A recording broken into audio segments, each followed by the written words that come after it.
Good morning. I am continuing my talk on spiritual warfare, and I've been spending some posts talking about righteousness before I begin to discuss the breastplate of righteousness. If you don't know what you're putting on, why even talk about it? So I've been making the point that righteousness is not just to be known objectively. Yes, you are declared righteous, but this must be something more than a theological construct. It must be something you can taste. Why do I say that? Well, Jesus said, "Blessed are those who are hungering and thirsting for righteousness, because you shall be sated." That's what the word says, sated, satisfied, full. If you're filled with food, you know it, right? Well, if you're filled with righteousness, you will know that as well.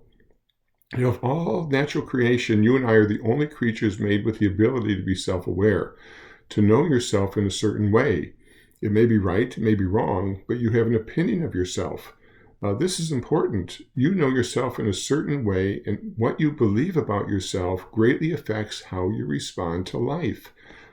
Plants don't know themselves in this way. They just grow. And animals seem to have a greater consciousness, but they largely act and react instinctively. Animals don't talk to themselves. You do. Animals don't pray. You do. They don't act with intention and feeling and forethought. They can't project themselves into the future or dwell on the past or not be present. You can, and you do.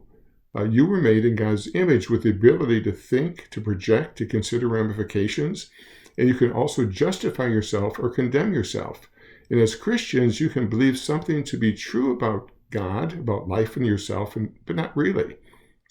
You can believe that God has declared you righteous.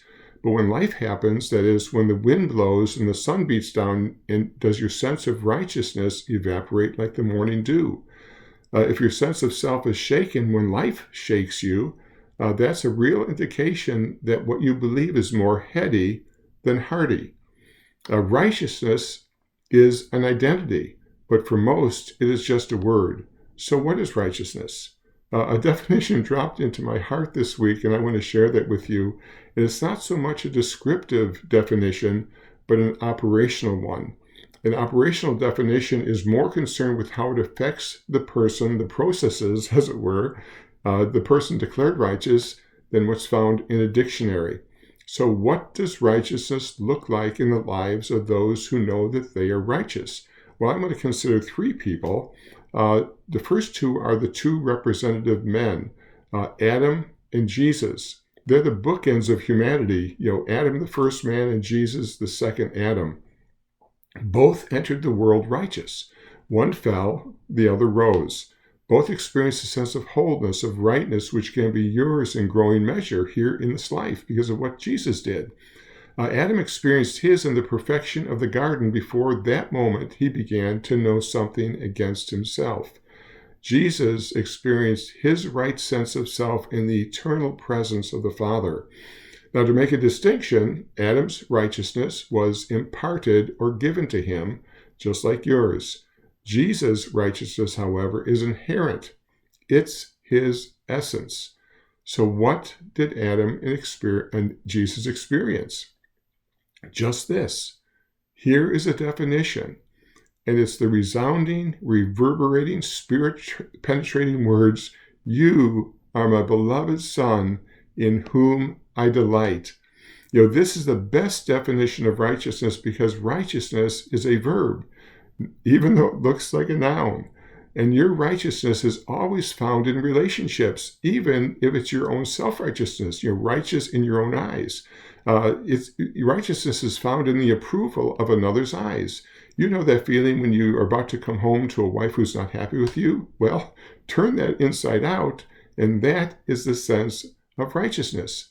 And these words confirm both what Adam in the garden and Jesus knew from eternity.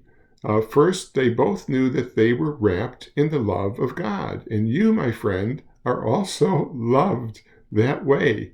You are beloved because if God is love, you must be the beloved. Fully known, fully loved. And God proved that on the cross where humanity did its absolute worst toward God. All the while, he was doing his absolute best toward us. As he hung on the cross with all of our apathy, all of our hatred focused on him like a laser, God in Christ said, "Are you done yet? My arms are still open. They ain't closing."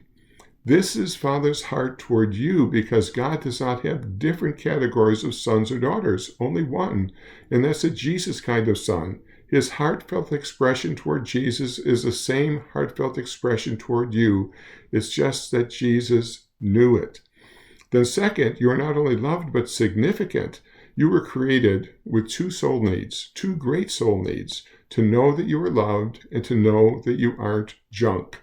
That you have great significance.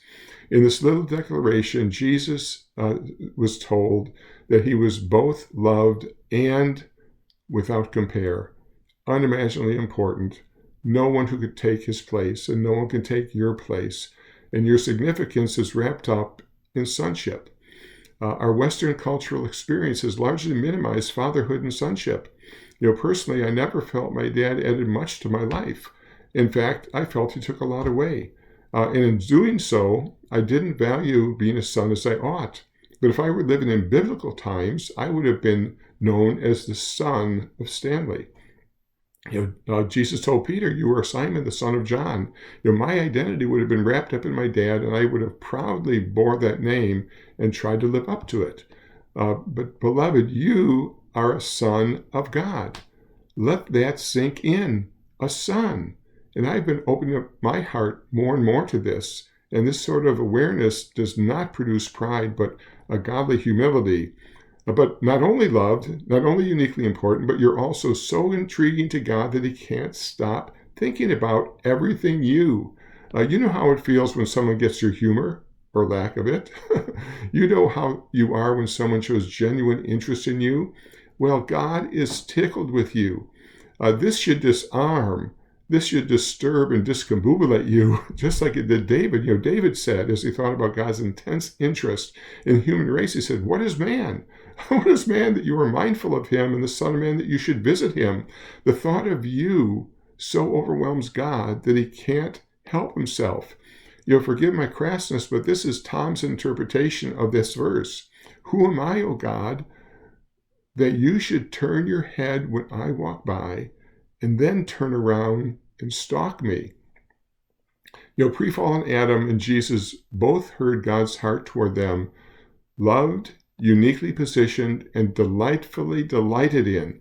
And they were both tested in this very thing, as you will be, and as you are.